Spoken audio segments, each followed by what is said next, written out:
Over the course of this presentation, we will discuss the effects of the concepts of evolution, race, and eugenics in German Namibia during pre-World War II era Germany.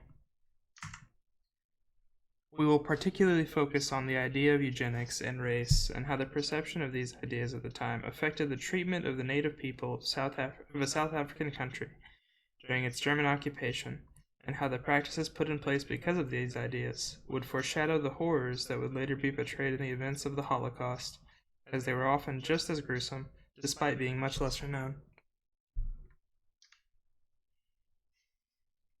When people think of atrocities throughout human history, very often the first thing to come to mind are the actions of Germany during World War II and the Holocaust, in which the German government was responsible for forcibly encamping and putting to death millions of Jews, as well as many other non-white minorities, unfortunate enough to be living in Germany or any German-occupied territory at the time.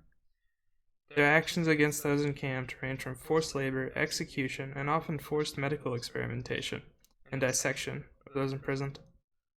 What is often not discussed, however, is the fact that Germany had a history of race-based genocide, and even more shocking was the fact that their actions were often supported by scientists and scholars at the time, who strongly followed the ideas of eugenics and social Darwinism. One such country to face genocide at the hands of Germany before the full onset of World War II was the South African nation of Namibia. Namibia became a German colony in 1884 as part of the European movement to colonize much of Africa and other underdeveloped regions of the world. They brought with them concepts of racial superiority and viewed the native people as being of lesser worth and a detriment to humanity's continued growth as a species. They soon began to force the people of Namibia off their original homelands, forcing them into a disposed and impoverished existence. Backed into a corner, the previous rival peoples of the Herero and Nama tribes united in rebellion. However, they were met with swift and immediate military response from the German military, and the event that would take place shortly after the rebellion can be called nothing short of a genocide. Some estimates say that as many as 75% of the native tribes of Namibia were wiped out in the massacre. Perhaps the most sickening thing about the whole situation is that the effective mass slaughter of almost an entire people was seen as justified by the German government and many believers of eugenics at the time. The concept of racial hygiene was prevalent during the time and was essentially the idea that groups viewed as lesser, often strictly on racial basis, were better off being eradicated so that they could no longer pose a threat to the biological unity of the people. The ideas behind this concept of racial hygiene and eugenics stem from an adaptation of a theory that isn't quite as insane. They originally stemmed from the evolutionary ideas of Charles Darwin, and their application to race theory and eugenics morph into what is called social Darwinism. One of the first promoters of the theory of eugenics was a man by the name of Francis Galton. Eugenics, Greek for good genes, was the idea and practice of promoting the reproduction of racial groups or groups viewed as wealthy or healthier, while simultaneously suppressing the reproduction of groups viewed as inferior. This controversial idea would lead to the forced sterilization of thousands of people of color worldwide, and was even practiced in the United States as early as 1907, with forced sterilization of African American groups in Indiana. The idea of racial superiority would spur the creation of countless works attempting to prove apparent inferiorities in people of non-European descent, particularly focused on African people. Due to this new demand for subjects to study, the people of Namibia, like many other tribes across the world during this period, became the subject of study often at the cost of their lives. As one of the key components in demand by the researchers of the period were the skulls of various racial groups. In these studies, it was often a major focus to try and establish some sort of link between African people and the apes that were our evolutionary ancestors.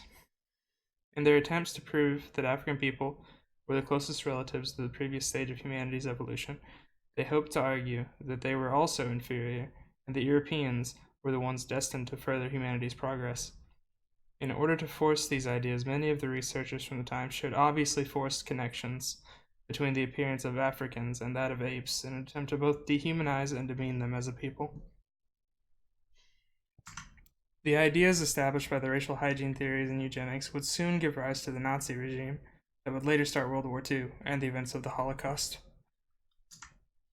Through the ideas of eugenics, the German government began pushing the idea of creating perfect people, often described as a pure Aryan race, which was an almost fictionalized racial concept, which idealized the image of a tall white male with blonde hair and blue eyes. The creation of such a race was seen as beneficial to Germany as it would serve to strengthen its people. In summation, the ideas of racial hygiene and eugenics would serve as the basis and justification for the German government's atrocious actions throughout the nation of Namibia and would lay the groundwork for what would become the Holocaust. These actions would desecrate the remains of thousands of Namibian people, as their corpses were often transported to Germany for research or even to be put on display. The atrocities of this time period are memorialized in Windhoek, the Namibian capital, so that the histories of the suffering of these people will not be forgotten. Thankfully, in recent years, many of the remains of the indigenous people in the Namibian genocide have finally been returned to their homeland. After nearly 100 years, the German government saw fit in 2016 to return a large portion of the skulls and other remains collected during their horrendous period. Unfortunately, however, despite returning the remains to their rightful homes, it is unclear whether the German government has any intention of making a formal apology or any further reparations,